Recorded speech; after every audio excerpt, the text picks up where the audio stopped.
Yeah. Yes, MPs have called on the government to hand out more support for households facing exorbitant energy costs this winter. Yeah, the Energy Security and Net Zero Committee, see, put that on a business card, would you? Said ministers must make sure that under-pressure families can get some sort of support ahead of the cold spells. The government currently has no plans to subsidise everyone's energy bills, as they did last year. Let's talk to business and finance broadcaster Michael Wilson. Good morning to you, Michael. I mean, look, it's an honest question, isn't it? Are we likely to see the government shell out? Well, it is. We are approaching an election, aren't we? And this is supposed to be a joint committee as well. And it's quite a mouthful, isn't it? Not really snappily named as you were attempting it. I won't bother, but you've said it. Thanks very much indeed, Stephen, for attempting it. Yeah, I mean, the problem is, look. Of course, the headline from this particular report, I think, is that 1 in 4 families are still in what they describe as energy debt from the last time. It is going to be a tough winter. One of the other recommendations from this committee is to drop the standing charge, which is applied to every bill, every energy bill. Standing charge, you'll see it described on your bill as the cost of bringing the energy to your house from the providers. That they want that scrapped. I suspect this is one of these kind of things that will gradually disappear. The real costs of, for example, things like this will be completely diminished by all the net zero costs and the rest of it. I mean, we're seeing these aspirations all the time from politicians. What chance of them actually happening? Probably very little. Remember, we're only a year since the budget which they actually crashed the economy. Well, it didn't quite. The economy's doing slightly better, but it's still actually helped overseas investors that Britain were very sceptical. Yeah. Look, Michael, thank you for that. Good to get your thoughts on that. The line's a little bit dodgy, Michael, so we'll leave it there. You're just cutting in and out a little bit. Thank you. What do you reckon to this, David? Can the government be... Do we expect the government to shell out to help us during the winter?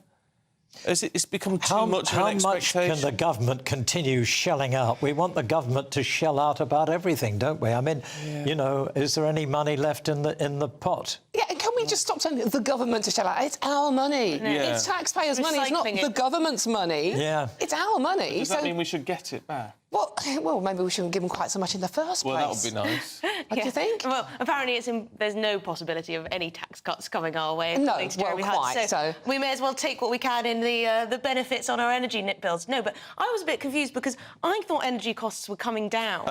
I thought that it was not as expensive as... I thought this winter was going to be better than last winter, but apparently not. Well, Emily, aren't we having global warming so it won't be so cold? Yeah. Oh, global boiling. Is it global boiling now? Can't keep up, so we won't need to put the heating on. No, I don't understand, because the tariffs are coming down. I got an email only yesterday saying, your tariff is coming down again. This is all great, energy cap and everything else.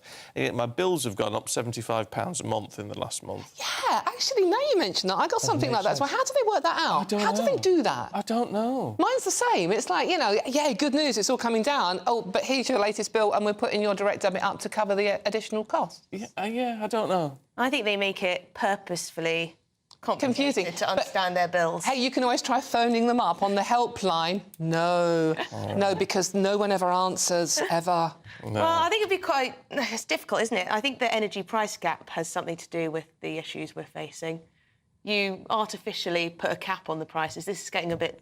Right, go on. Is it? No. Artificially put a cap on the prices, and that meant that a lot of suppliers went bust. Oh, yeah. And then now we don't have much choice. We had a booming energy market, and now we don't really have that much choice. We've got petrol going up as well now, haven't we? Petrol's going up as well. Honestly. Came down for a little while and now back up again. Back at $1.59 I paid the other day. I just couldn't believe it. I don't drive, thankfully, so it's one thing I don't have to pay out for. No wonder you're rolling in cash. I'm absolutely so loaded, obviously. So loaded. Yes. Can we talk university, David? This really gets my goat. This is a woke university banning the army from the Freshers' Fair. Yeah, this is a very weird story, hasn't it? The Defence Secretary has snapped back at Bristol's student union after a controversial decision to ban an army-affiliated group from attending the university's Freshers' Fair.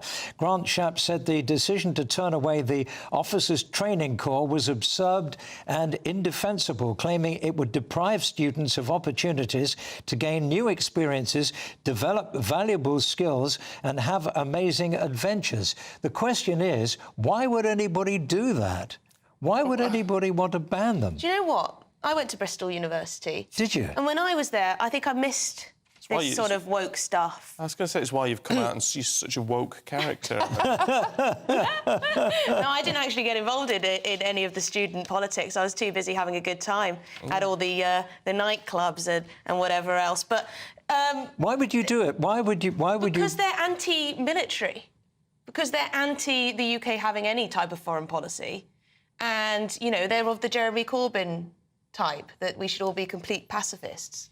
When we've got a war going on in Europe, sort of like about a 3-hour flight. Yeah. That's what they think. That's a good idea. They're idealistic, aren't they? Welcome to the real world. You know, there's a real world out there. Well, I tell you what annoys me is the fact it's so disrespectful. On a long list of things that annoy you. Yes, but I just find it so disrespectful to those who are serving and those who have served, which is the very reason they can live a woke lifestyle now. Yeah, absolutely. Well, they don't get that, do they? Because they look at Britain and its history and just see it all as bad. So the thing is, right, these are the future generation. Surely you go to university, obviously you go to university to study, but to meet other people, to indulge in debate, to come across people that you have, you know, have got different, exchange ideas. How old-fashioned. Yeah, exactly, how terribly old-fashioned. But these are the future generations who are going to be running this country in a few years' time.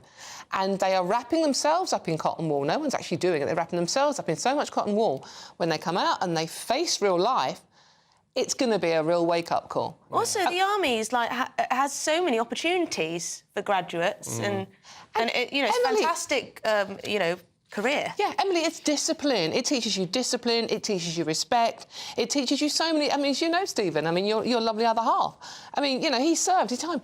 You know, it teaches you so much more than just military and fighting. I mean, it's ridiculous. I got to tell you, I did 2 years national service. Did you? Did you? Yes, I did. I was in the last lot that did national service in the RAF, and I think it would be brilliant if they brought it back again because it turned boys into men. Yes. And at that time they had the Teddy Boys, and they were all singled out. The first thing they did was they got their hair cut and knocked them into shape. But of course they wouldn't do it now because it would be too expensive. Well, I suppose it would. Human rights. I mean, I agree. I think sometimes, and especially when you look at some of the problems that we have with the youth, not all, of course, but with some, you just think, it knocks you into shape a bit. It shows you what your responsibilities are. Are you thinking of people like Mizzy, the TikTok terror? Oh, well, yeah. You need a bit of national service for him. Well, it would do him good. Well, Give him a bit of direction. Well, exactly. Rather than directions, running into people's homes and shops and jumping on cars, and it's like, and people are going, "Oh, that's really funny, isn't it?" It's like what? Yeah. I stopped doing all that after my national service. Did you? Were you a Teddy boy? All my hooligan behaviour went out of the window. Were you a Teddy boy? Were you one of the original Teddy boys? No, I wasn't a Teddy boy. No, not at all. I could see you with a quiff and the drape. No. Yeah, I think I might have been. I've always enjoyed a quiff, dude. Well, I cannot comment anymore. No, you've got to be very... You've got a great head of hair. I know. For a man of my age... Yeah. We were talking about this outside, weren't we? We were talking about hair, and ironically, you know, we were talking about the Rolling Stones and, you know... Mick Jagger, and how amazing his hair is to be that natural, lush auburn colour at 80. Auburn. I mean, yes. He should be like the rest of us and go Silver Fox. He should do, shouldn't he? Brian May did it. He stopped dyeing his, didn't he? Now He went Silver Badger, though. Silver Badger, yeah, but it's Brian May, so we can't say anything awful about him at all because he's my hero. Oh, there's nothing wrong with being called a badger. Oh, is there? No. Oh, well, he likes badgers. What have He you got does against like badgers. He does I like wouldn't take badgers. that as a compliment, would you? But there you go. Do you have time for another story, or No, is we that don't. it? Oh. We don't. We're out of time. Shut up then. But it's been good to see you. We'll catch up with you in the next hour. Look forward to that. In the meantime, here's the weather with Alex.